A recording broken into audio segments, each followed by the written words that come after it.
Hello friend, आज मैं आपके साथ हिंदी से इंग्लिश कैसे ट्रांसलेट करते हैं इसे बताने के लिए एक स्टोरी लेकर आई हूँ। तो चलिए स्टार्ट करते हैं।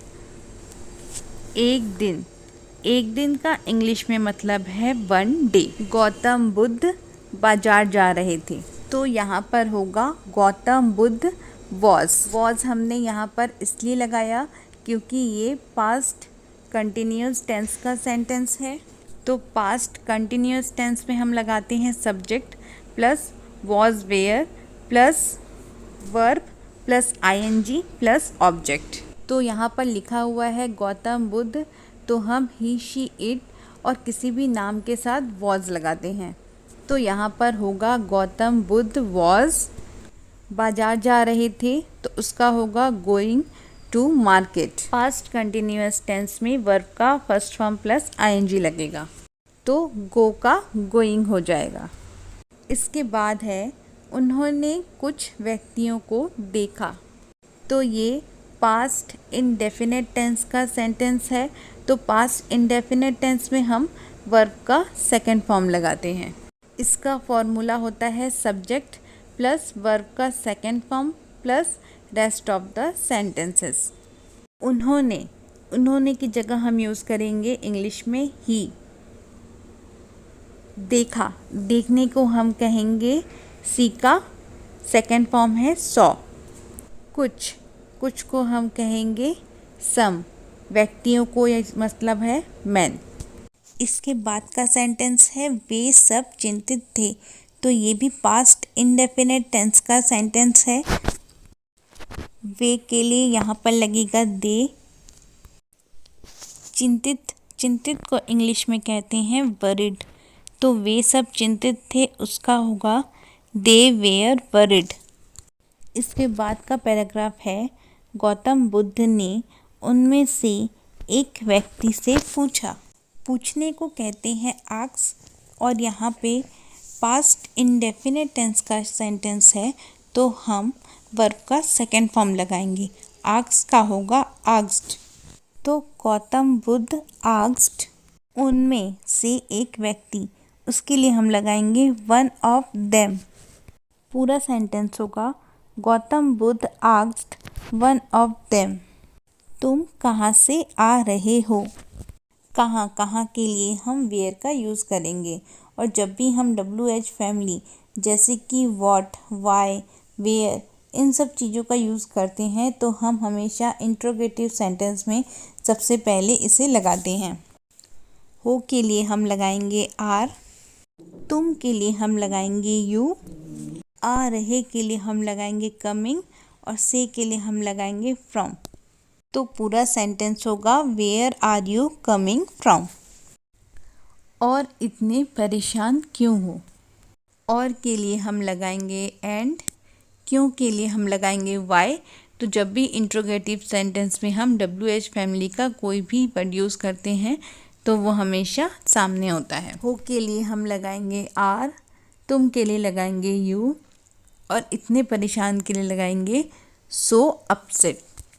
तो पूरा सेंटेंस हमारा बनेगा why are you so upset.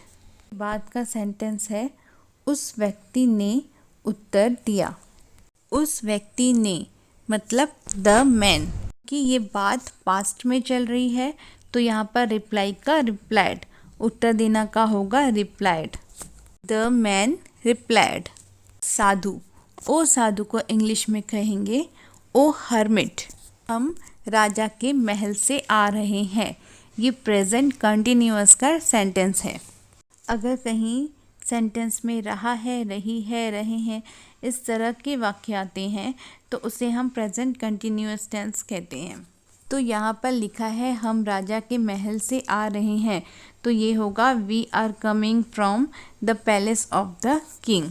हम एक डाकू की शिकायत करने गए थे, तो ये पास्ट परफेक्ट टेंस का सेंटेंस है, क्योंकि पास्ट परफेक्ट टेंस में हम किसी कार्य या घटना का वर्णन करते हैं जो कि बीते हुए समय में किसी निश्चित क्षण से पहले पूरा हो गया है। जैसे कि यहाँ पर डाकू की शिकायत करने का काम पूरा हो गया है। प्रेजेंट परफेक्ट टेंस में हम सभी सब्जेक्ट के साथ हेड लगाते हैं और वर्ब का थर्ड फॉर्म यूज़ करते हैं। हम एक डाकू की शिकायत करने गए थे, इसका ट्रांसलेशन होगा we had gone to complaint a dacoit. इसके बाद का सेंटेंस है यह सुनकर का ट्रांसलेशन होगा हियरिंग दिस। गौतम बुद्ध ने कहा, गौतम बुद्ध सेड। हमने यहाँ पर सेड का यूज़ किया है। सेड का यूज़ हम तब करते हैं जब हमें नहीं पता होता है कि बात किसको बोली गई। लिखा हुआ है गौतम बुद्ध ने कहा, ये नहीं लिखा हुआ है कि किसे कहा, इसलिए हम यहाँ पर सेड का यूज़ करेंगे। नेक्स्ट है मुझे उस डाकू के विषय में और अधिक बताओ। मुझे और अधिक बताओ, टेल मी मोर, उस डाकू के विषय में। अबाउट द डेकॉइट, किसी के बारे में या किसी के विषय में, इस तरह का अगर कोई सेंटेंस आता है तो हम हमेशा वहाँ पे अबाउट का यूज़ करते हैं। नेक्स्ट है तब उस व्यक्ति ने कहा, देन द मैन सेड, वह बड़ा भयंकर है। The dacoit is very terrible, वह चीते से भी अधिक ताकतवर है। He is more powerful than a tiger, उसने बहुत से व्यक्तियों को मार डाला। He has killed many persons, राजा की सेना भी उसका सामना नहीं कर सकती। The army of king can not face him, उसका नाम अंगुलीमल है। His name is Angulimal. Next paragraph है यह सुनकर, हियरिंग दिस, गौतम बुद्ध उस जंगल की ओर चल दिए। Gautam Buddha set out of the forest, जहाँ अंगुलीमल रहता था। Where अंगुलीमल lived,